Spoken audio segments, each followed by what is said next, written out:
প্রতিদিন সকাল হবে আর আমার সঙ্গে নতুন কিছু ঘটবে না, তা কি করে হয়? এই দেখো সকাল সকাল আজকে কুকুরের কামড় খেয়েছি। তো কি হয়েছে জানো তো, চাও বসিয়েছি আর চা বন্ধ করে দিয়েছি। দিয়ে রটু আমাদের বাড়ি থাকে, রটু ও সেই টোটোর তলায় ঢুকেছিল।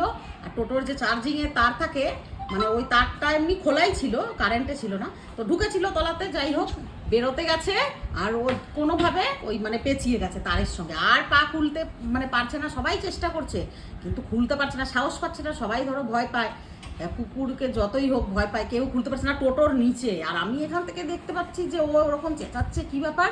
আমি মনাকে বলছি, মনা যা। তো আমি জানি ও গেলে ও অতটা সাহস নেই। আমি দৌড়ে এখান থেকে গেছি, ছুটতে আওয়াজ পেয়ে দেখছি হ্যাঁ ওখানে লোকজন প্রচুর। ও চেঁচাচ্ছে, রটু কুঁই কুঁই করে কাঁদছে, কিছুই করতে পারছে না।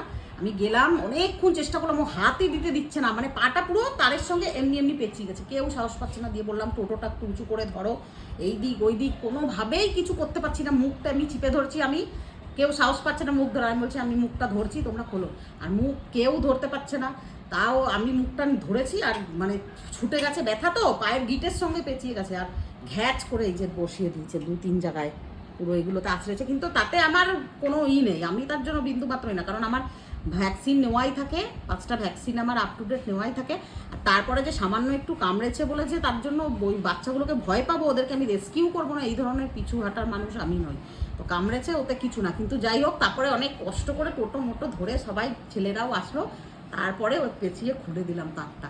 তো এইরকম যখন কাজগুলো করতে পারি না, সত্যি নিজের প্রতি মানে প্রাউড ফিল হয় যে নিজে এই ধরনের কাজগুলোর সঙ্গে যুক্ত। আমার ভালো লাগে করতে। জানি না, আমার হয়তো মানে এদের একটু আওয়াজ যদি, এই যে আমি এদের ভয়েসগুলো আমার কানে মানে বাজে, আমি বুঝতে পারি যে কে মানে ব্যথা পেয়েছে, কে কি বলতে চাইছে। এই জিনিসগুলো আমার এদের ক্ষেত্রে আমার খুব সিক্স সেন্সটা আমার কাজ করে। বাঁচিয়েছি। দিয়ে পরে পুরো কাদায় ল্যাটপ্যাট বৃষ্টি হয়েছে, টোটোর যত নোংরা। এসে ওকেও স্নান করালাম, কুয়োতলায় নিয়েছে ওটাকে দৌড়ে জাবড়ে এখন রোদে বসে আছে, কারণ গায়ে জল ঢেলেছি, ওর তো স্নানের অভিজ্ঞতা নেই। একদম জল ঢেলে স্নান করিয়ে দিয়েছি, আমি নিজে স্নান করলাম জামা কাপড় ছেড়ে। এরপরে মা ভ্যাকসিনের দরকার নেই না? আমার ভ্যাকসিন নেওয়া আছে। আর আমার যদি ভ্যাকসিন নেওয়া নাও থাকতো, তাও আমি যে এই কারণে শুধুমাত্র যে ওদের করবো না যে আমার ভ্যাকসিন, কারণ বাচ্চাদের কখনো ওইভাবে র্যাবিশ হয় না। তোমাদের ভুল ধারণা যে কুকুরে কামড়ালেই র্যাবিশ হয়, র্যাবিশ ওইভাবে হয় না। র্যাবিশ কখনো এইটুকুন ছোটো বাচ্চার র্যাবিশ হয় না। আর কুকুর র্যাবিশ হলে যে মানে সে মরে যাবে, সেই কুকুরটা র্যাবিশ হওয়ার অনেকই থাকে। র্যাবিশ এইভাবে র্যাবিশ যে কামড়ানো মানেই যে কুকুরকে র্যাবিশ হবে, কুকুরকে মেরে ফেলবো, এই ধরনের চিন্তা ভাবনাগুলো প্লিজ মাথায় আনবে না। কারণ ওরকম না, ও ব্যথাতে আজকে আমাকে কামড়েছে, আমি ধরেছিলাম ওর মুখটা চিপে। তো তার জন্য আমি একটুও মানে ব্যথাও না, আমার আফসোসও না, বা আমি এর জন্য যে আমি কখনো এদের সেবা শুশ্রূষা করবো তাও না। আমার ভ্যাকসিন নেওয়াও আছে, যদি নাও নেওয়া থাকতো আমি 5টা ভ্যাকসিন তাও নিতাম। কেননা আমি ওইগুলো 350-400 টাকা করে ভ্যাকসিন আমি তাও নিতাম। একবার নিয়েছিলাম, কারণ আমি এদের সঙ্গে কাজ করি, ওই জন্য আমি এদেরকে নিয়েছি। একটু মলম লাগিয়ে নেবো। আর অটোকে স্নান করিয়ে দিয়েছি, পাটা পুরো তারটা পেঁচিয়ে গেছে না, তারটাতে লেগেছে, তো পাটা মানে খুব ব্যথা পেয়েছে। যদি কারেন্ট না থাকে তাহলে কারেন্ট ছিল না বলেই ওর, আর কারেন্ট থাকলেও কিছু না, তার তো ছেঁড়া না, তার তো মানে গোটাই ছিল। ও টোটোর তলায় ঢুকে যাই হোক পাশ ফিরতে গেছে, এমনি হতে গেছে, ওই পাটা গিটের সঙ্গে পেঁচিয়ে গেছে, আর কিছু না। আমার মানে সকাল হবে মানে আমার নতুন নতুন কিছু এক্সপেরিয়েন্স আমার সাথে ঘটবেই প্রত্যেক দিন সকালে। মানে এইটা আমার একটা বাধা ধরা, কিছু না কিছু আমার সঙ্গে হবেই সকালে। চা এদিকে 2টো গ্যাসে ভাত বসানো, গুগল যাবে স্কুলে, সব বন্ধ টন্ধ করে ছুটেছি আমি দৌড়ে। আমি যাবো না, আমার বাচ্চারা কষ্ট এইটা হতে পারে না, আমি একদম ছুটেছি। বসে আছে ওইখানে না, কোথায় বসে রোদ পোয়াচ্ছে, নেই চলে গেছে। হ্যাঁ, ও ঢুকেছে ঘরে, ওই গেট খোলা আছে, ঢুকে গেছে। যাই হোক, আমাদেরকে পরে দেখাবো রটুকে, এখন আমরা চাটা খাই আগে, না হলে শরীরে এনার্জি আসছে না। এদিকে ম্যাক্স করেছে বমি, মানে সকাল থেকে চলছে যুদ্ধ চলছে। এই যে রটু পাটা পেঁচিয়ে এসছে, স্নান করেছে। আমাকে কামড়াচ্ছিস তুই আমাকে কামড়াচ্ছিস, এই যে কামড়াচ্ছিস তুই আমাকে। হ্যাঁ, চাটু করে দে, নিজে কামড়াচ্ছিস, নিজেই চাটু করে দে। না, আমার ইঞ্জেকশন নেওয়া আছে। পা পেঁচিয়ে গেছিল, ছাড়িয়ে টাড়িয়ে নিয়ে এসছি আমি, স্নান করিয়েছি, তারপরে কাদা মেখেছিল পুরো। কামড়েছে আমাকে বদমাসটা। বাঁচাতে গেলে কামড় দিতে হবে। এখানে কি করছিস মাকে, এখানে কি করছিস? হ্যাঁ, চাটু করে দে, তুই চাটু করে দিবি, তুই কামড়েছিস, তুই চাটু করে দিবি।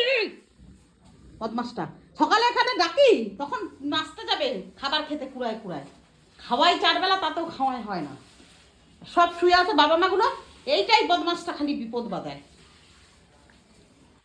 গুগল রেডি হয়ে গেছে, ভাত খাচ্ছে। কি দিয়ে ভাত খাচ্ছ তুমি? হ্যাঁ না ভাত এটা? না, আলু সেদ্ধ ভাত আর রুই মাছের পেটি ভাজা।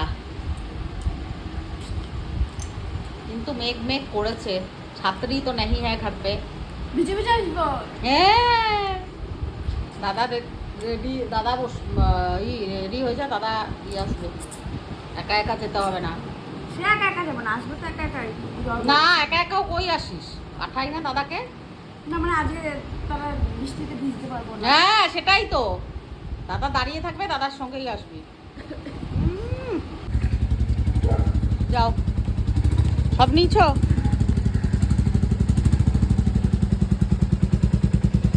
টাটা। চাবি রিং আবার লোকে খুলে না, নি নেয়। টাটা। মনাও রেডি হয়ে গেছে, বেরোবে ও। আমরা যেহেতু ছিলাম না অনেক দিন, ও ঘরে বসা ছিল, বাড়ি এই ম্যাক্সকে ছেড়ে যেতে পারেনি। আজকে বেরোক একটু মার্কেটে, না বেরোলেও তো হবে না বলো, পয়সা না আসলে খাবো কি। এর স্নান টান তো হয়ে গেল, আমারও দিকে দেখি মাছের, বারবার করে ভুলে যাচ্ছি মাছ।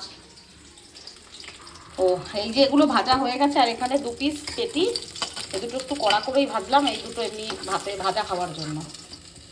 দাঁড়াও এবার পড়ে না যায়। হ্যাঁ, আর আমি এবারে দিয়ে দেবো জিরে ফোড়ন। এই কাতলা মাছের পাতলা ঝোল ভালো লাগে না, কিন্তু যেহেতু শরীরটা ভালো না, পেটও ভালো না, ওই জন্য পাতলা করেই ঝোল করব ভেন্ডি দিয়ে। এই যে আলুগুলো ভেজে নেবো এবারে, তারপরে ভেন্ডিটা পরে দেবো, না হলে ভেন্ডিটা আবার সেই পিছলা পিছলা হয়ে যাবে, লেলা লেলা। আমরা যখন বেরোয় তো আমি একটু চাকাতে জল দিয়ে দিই সব সময়, আর গাড়ি ঠান্ডা থাকে, সব সময় দিয়ে দিই, কেননা অনেক দূরে যায় তো, রাস্তাঘাটে বলা যায় না, যদি চাকাতে জল দিলে কি বলে গাড়ি ঠান্ডা থাকে ওর, এই জন্য দিয়ে দিই। তো এখন ও এদিকে কাজ করছে, মনা বেরিয়ে যাচ্ছে, আমি আমার কাজে চললাম। হেলমেট হেলমেট হেলমেট নিয়ে নাও, সাবধানে যাবি। হ্যাঁ, দুগ্গা দুগ্গা বলে প্রণাম করে বেরো।